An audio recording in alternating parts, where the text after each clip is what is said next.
పంచాయతీరాజ్ సదస్సుతో ప్రారంభిస్తున్నాం. ఎల్లుండి బీసీ జై హో బీసీ కార్యక్రమంతో ప్రారంభిస్తున్నాం.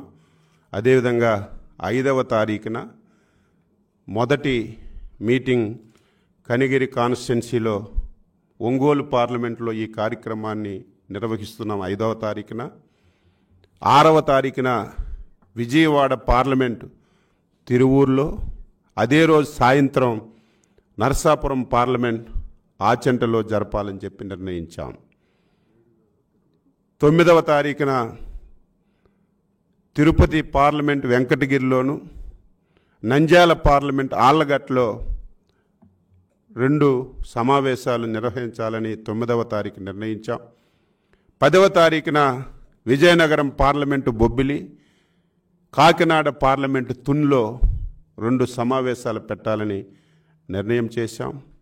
అదేవిధంగా 18వ తారీఖున విశ్వవిఖ్యాత నట సార్వభౌముడు తెలుగుదేశం పార్టీ వ్యవస్థాపక అధ్యక్షులు శ్రీ నందమూరి తారక రామారావు గారి యొక్క వర్ధంతి కార్యక్రమాన్ని గుడివాడలో నిర్వహించాలని, మచిలీపట్నం పార్లమెంటు గుడివాడలో భారీ స్థాయిలో నిర్వహించాలని నిర్ణయించిన విషయాన్ని గుర్తు చేస్తున్నాను.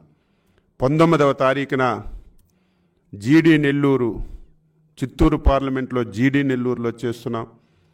అదే రోజు సాయంత్రం కమలాపురంలో, మన కడప పార్లమెంట్ కమలాపురంలో అదే రోజు సాయంత్రం చేస్తున్నాం. 20వ తారీఖున అరకు పార్లమెంటు అరకు వ్యాలీ, అదేవిధంగా అమలాపురం పార్లమెంటు మండపేటలో 20వ తారీఖున చేస్తున్నాం. 24న రాజంపేట పార్లమెంటు పీలేరు, అనంతపురం పార్లమెంటు ఉరవకొండ.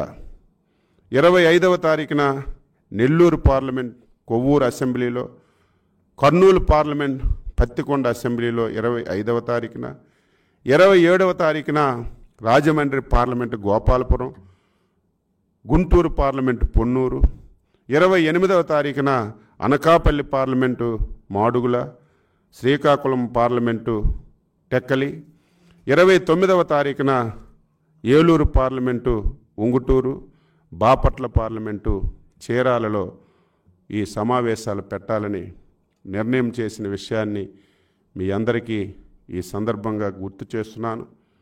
ఈ 5వ తారీఖు నుంచి 29వ తారీఖు వరకు ఈ కార్యక్రమాలన్నీ భారీ స్థాయిలో జరుగుతాయని ఈ సందర్భంగా తెలియజేస్తూ, దీనికి ప్రజలందరూ సహకరించాలి.